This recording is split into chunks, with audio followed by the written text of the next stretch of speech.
Commander Vexus of the Krell Dominion leaned back in his throne, all four eyes gleaming with predatory delight. "This is going to be perfect. Tactical Officer Bren, tell me what I'm looking at," he said, though he already knew. Hearing it out loud would make it sweeter.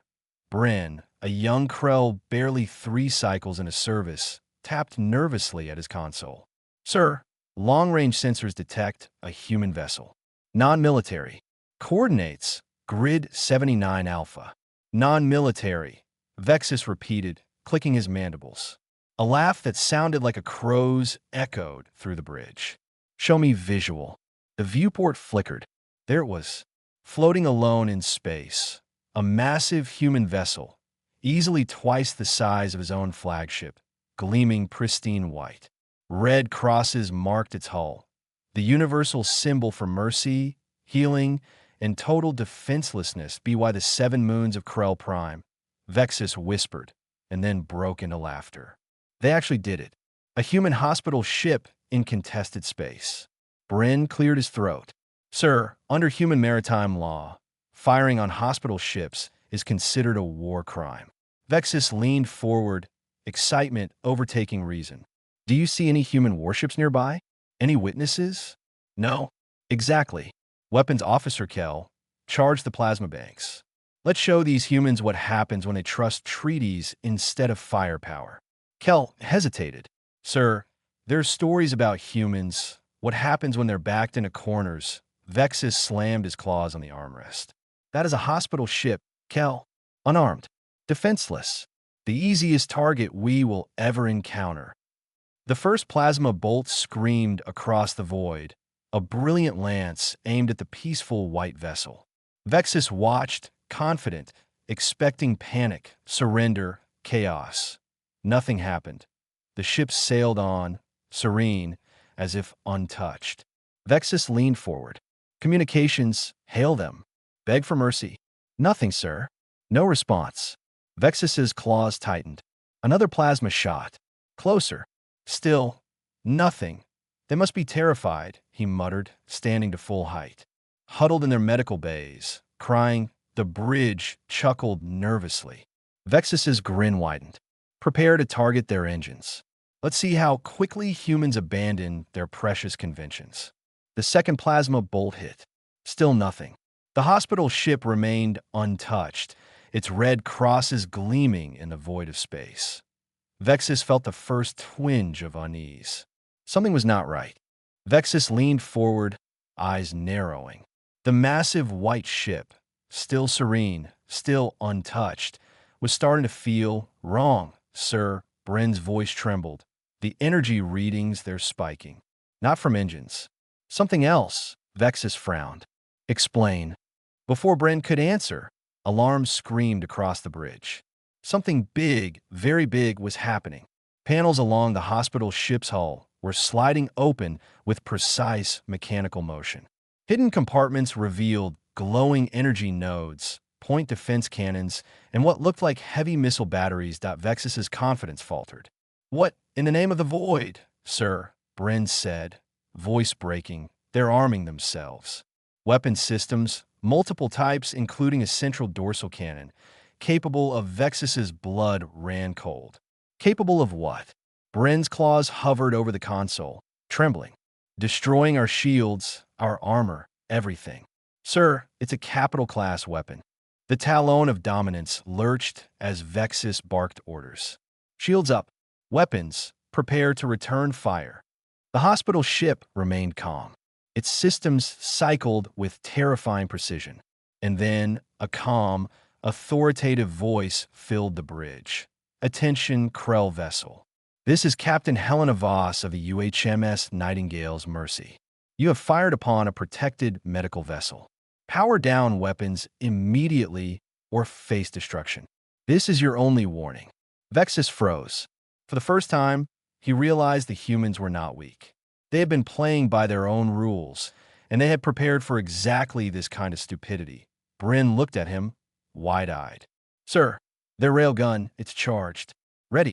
Vexus slammed his claws on the console. "Impossible. They're a hospital ship. Defenseless." "Not anymore, sir," Vexel said quietly. Her eyes wide, scales pale the first shot fired. The talon of dominance shuddered violently as a solid slug tore through its hull, vaporizing corridors and crew in its path.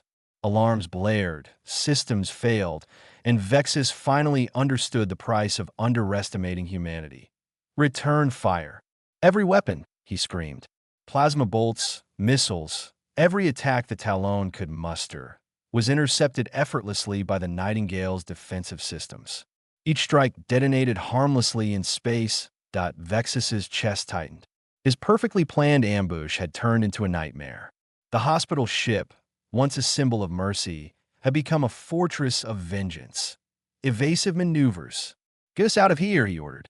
But the Talon was already too close, too vulnerable. The Nightingale's weaponry tracked their every move, ready for the next devastating strike. Vexus's confidence had evaporated. The lesson was already clear. Attacking a human hospital ship was not only a crime, it was suicide. The Talon of Dominance rocked violently as the first railgun shot tore through its starboard engines. Systems failed. Crew screamed. Chaos erupted across the bridge. Vexus staggered, gripping the armrests of his throne. His confidence had vanished, replaced by sheer panic. "Sir, casualties are climbing. Over 500 down in under a minute." Bryn yelled, claws trembling over his console. "Return fire. Everything we have." Vexus screamed, but it was already too late. Plasma bolts screamed toward the Nightingale's mercy, dozens of them, but each was intercepted with surgical precision. Point defense lasers sliced through every projectile, vaporizing missiles and energy bolts before they even got close. Vexus's jaw dropped. Impossible. How can a hospital ship do this? The white hull glimmered serenely, red crosses gleaming like warnings.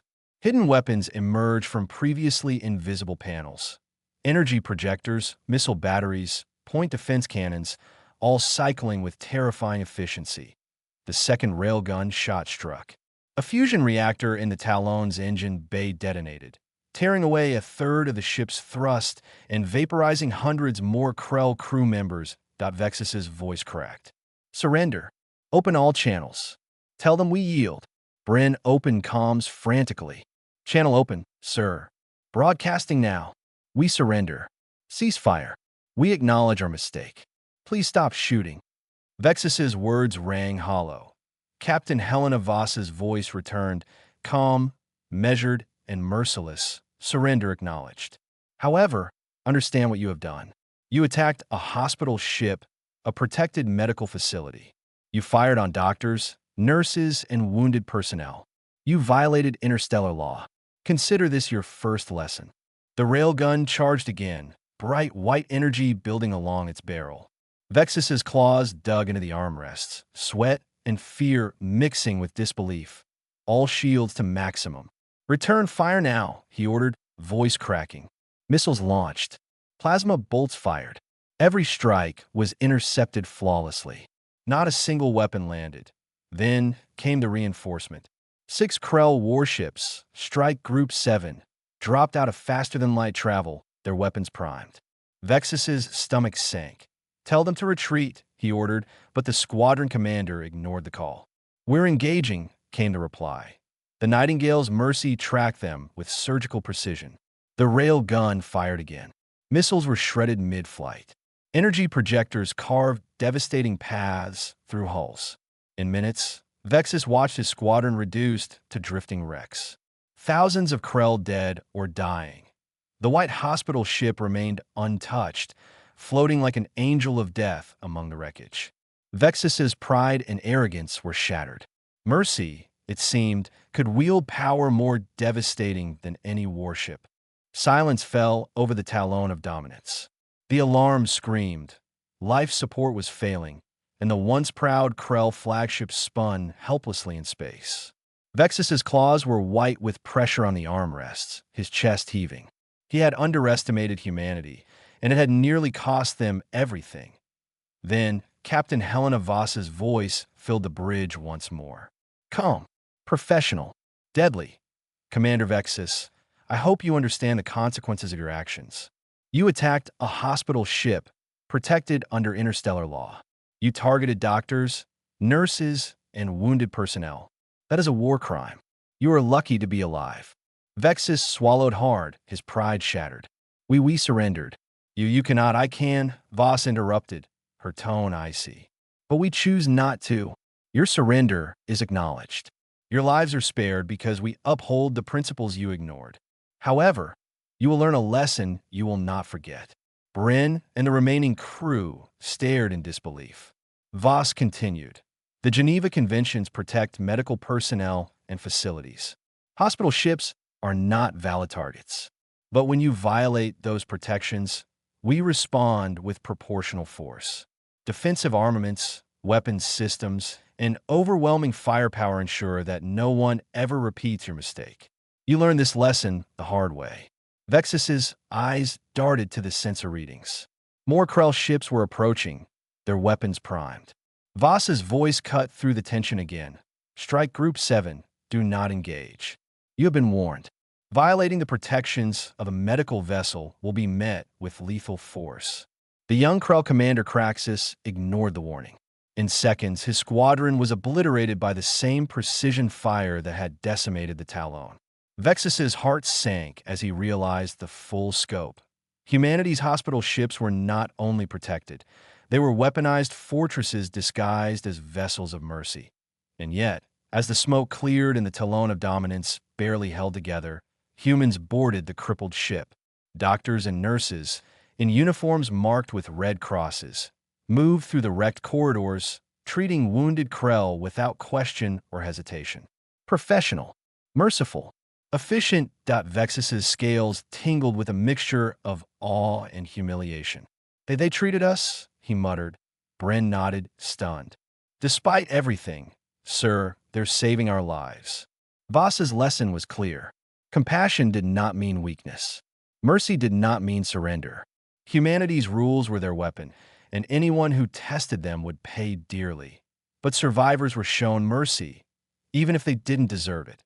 Vexus sank into his chair, broken but alive, realizing the fundamental truth. Humans had turned mercy into a weapon, and their rules of war into the most dangerous doctrine in the galaxy.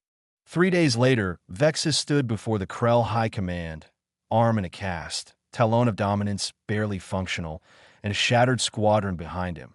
Let me understand this correctly, High Counselor Threx said, his voice dripping with disdain.